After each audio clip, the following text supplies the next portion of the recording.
আজকে ইংরাজি 10 তারিখ আর অনেকগুলো দিন পর তোমাদের সাথে আবার দেখা ভিডিওতে। তো কি কারণে এতগুলো দিন, প্রায় 15-20 দিন পর আমি আবার ভিডিও অন করছি, কি কারণে আবার তোমাদের সামনে আসা, তো সেগুলো সমস্ত কিছুটাই আমি তোমাদের সাথে শেয়ার করব। তো কিছু কিছু ভিডিও আমি করে রাখতে বাধ্য হয়েছি, কারণ সবটাই তো এখন স্মৃতিবদ্ধ করে রাখার মতো। তো আমার জীবনের পাতায় এটাও আমি স্মৃতিবদ্ধ করে রাখলাম। জয়েন্ট ফ্যামিলিতে বড় হয়ে ওঠা একটা সাধারণ মেয়ে, এইচএস পাশ করে সোজা বিয়ের পিঁড়িতে বসা। সংসারের জটিলতা একেবারেই না বোঝার মতো, কিন্তু সবাই যে সব কিছু মনের মতো পাবে তাও না। চিরকাল শাশুড়ির প্রতিদ্বন্দ্বিতা হিসেবেই থেকে যাওয়া মেয়েটা অসময়ে সেই মানুষটার খুব কাছের হয়েই যত্ন করে গেছে। একটা কথা কি জানেন, সংসারটা যদি একান্ত নিজেদের নিয়ে সাজানো গোছানো হয়, তাহলে হাজার দুঃখ, কষ্ট, দ্বন্দ্ব, মতবিরোধ থাকলেও সে দুঃখ দুদিনে শেষ হয়ে যেত। কিন্তু দীর্ঘ 23 বছর নিজের মনের সাথে লড়াই করেও কখনো কষ্টকে জানতে দিইনি আমি ভালো নেই। এখন তো সোশ্যাল মিডিয়ার দৌলতে কত মানুষ সেসব প্রকাশ করে, সেসব কথা নয় ছেড়েই দিলাম। সংসারের খুঁটি যদি নড়বড়ে হয়, তখন হালকা ঝড়েও সেটা পড়ে যায়। সেই রকমই আমার জীবনে শ্বশুর বাড়িতে শাশুড়ির দিকের অনেক মানুষজন এতটাই ইনভলভ ছিল যে কখনোই একটা বাড়ির বউ যে আদর যত্ন ভালোবাসা নিয়ে দিন কাটাতো, স্বামীর সাথে অনেক ভালো ভালো মেমোরি থাকতো, সেটা কখনোই হয়নি। আর সেটা আমার ছিল না, শুধু কিছু মানুষের ইনভলভমেন্টের জন্য। আমি এ বিষয়ে একটা কথাই বলবো, নিজের কথা সবসময় আগে ভেবো, না হলে সময় থেমে থাকে না, একদিন গিয়ে আফসোস করতে হবে, কারণ ওই সুন্দর মুহূর্তগুলো কখনোই ফিরে আসে না। গত 8 তারিখ ডিসেম্বর মাসে শাশুড়ি মা পড়ে গিয়েছিলেন। বয়স হয়েছিল 77 বছর। ডক্টর ডেকে ট্রিটমেন্ট করালাম বাড়ির মধ্যেই। নিজের মতো করে ওনাকে যত্ন করলাম, টাইমে টাইমে ওষুধ দেওয়া, খাওয়ানো, স্নান করানো, সব কিছুই। আবার তার মাঝে উনি অনেক গল্পও করতেন। ওনাকে দেখতে গিয়ে আমি ভুলেই গিয়েছিলাম আমার আরও 2 সন্তান রয়েছে, বাবাই মুনিয়া, লিও, ম্যাঙ্গোও রয়েছে। তো ওদেরকে আমি একদমই দেখার টাইম পেতাম না। 8 তারিখ থেকে 23 তারিখ পর্যন্ত পুরোপুরি আমি শাশুড়ির কাছেই থাকতাম, কারণ সব সময় উনি এত ধীর গতিতে খাওয়া দাওয়া করতেন। তারপর ওষুধ নিয়ে দাঁড়িয়ে থাকতাম। আর একটু ঠাকুর ভক্ত ছিল, যার জন্য উনি ঠাকুরের মন্ত্র উচ্চারণ না করলে কোনো কাজে হাতই লাগাতেন না। তো আমি লাস্টের দিকে খুব অসুস্থও ফিল করছিলাম, মাথা ঘুরতো, কিন্তু আমি কোনো সময় কাউকে বলতাম না। বাবাই মুনিয়াকে তো দেখার কেউ নেই আমি ছাড়া, তাই ওদেরও বেশ কিছুদিন খুব অসুবিধা হয়েছে। আর এই সময় আমার নিজের মা, বাবা, বোনেরা ছাড়া কাউকেই আমি পাশে পাইনি। তবে একটা কথা না বলেই থাকতে পারছি না, শাশুড়ি মায়ের সাথে আমার যতই মতবিরোধ থাকুক না কেন, শেষ সময়ে উনি ঠিকই বুঝতে পেরেছেন। আমার গাল দুটো ধরে উনি স্বীকার করেছেন যে কত বড় ভুল করেছেন। ছেলে বউ ছাড়া, নাতি নাতনি ছাড়া ওনার জীবনে যে সব কিছুই গুরুত্বহীন, সেটা উনি বুঝেছেন। লাস্ট 2 দিন ওনাকে খাওয়াতে যখনই যেতাম, তখনই আমাকে একটা কথা বলতেন যে আমার বড্ড ভুল হয়ে গেছে রে, খুব বোকা ছিলাম আমি।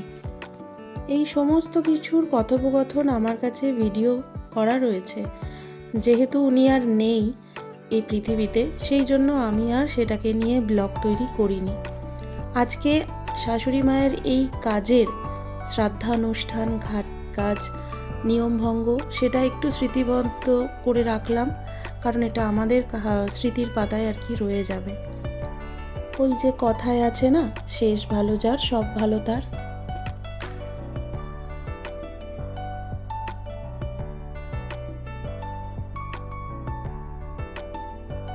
আর একটা কথা না বলেই থাকতে পারছি না, আমার এই সিচুয়েশানে যারা যারা আমার পাশে ছিল, তারা সারা জীবন আমার মনের মধ্যে থেকে যাবে। হাতে গোনা কয়েকটা মানুষকে আমি এই দুঃসময়ে পাশে পেয়েছিলাম।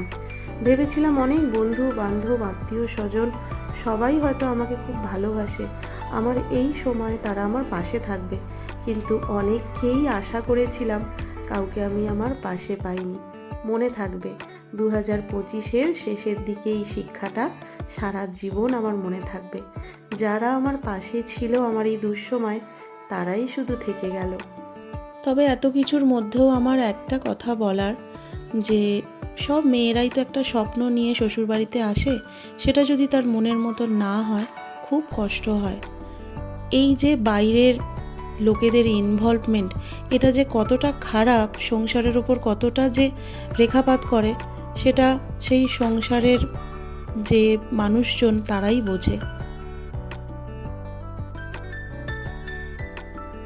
2025-এর শেষের দিকটা সেইভাবে আমাদের আর নতুন বছরকে স্বাগত জানানোর কোনো পরিকল্পনাই ছিল না, কারণ আমরা তখন এই পরিস্থিতির মধ্যে দিয়ে কাটাচ্ছিলাম।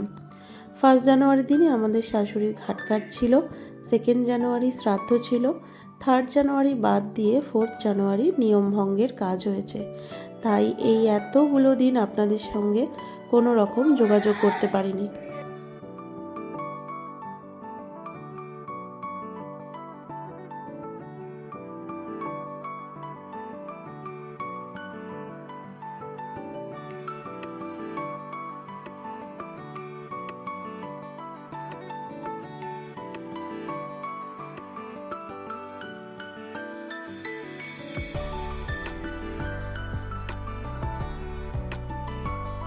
জীবনে অনেক কিছুই করার ইচ্ছা ছিল, পড়াশোনা, গান বাজনা, কিন্তু সংসারের চাপে সেগুলো আস্তে আস্তে বন্ধ হয়ে গিয়েছে।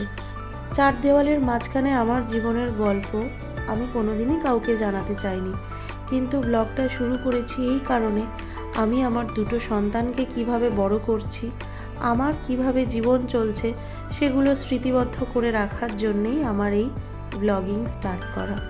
এই ভিডিওর মাধ্যমে আমি সেটাকে ধরে রাখার জন্যেই ব্লগ করা শুরু করেছি।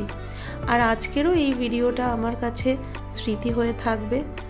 সব শেষে শাশুড়ি মার আত্মার শান্তি কামনা করি।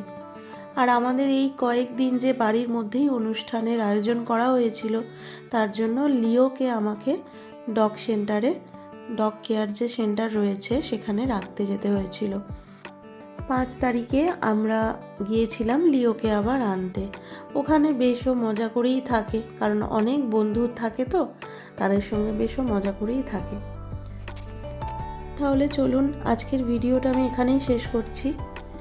পরবর্তী যে ভিডিওটা সেটা মুনিয়ার স্কুলের ক্রিসমাস কার্নিভালের ভিডিও, যেটা আমার এখনও পর্যন্ত আপনাদের সাথে শেয়ার করা হয়নি। এই ভিডিওর পর আমি আপনাদের সাথে শেয়ার করব। তাহলে চলুন, আজকের মতো আসি, দেখা হচ্ছে পরবর্তী ব্লগে। খুব ভালো থাকবেন।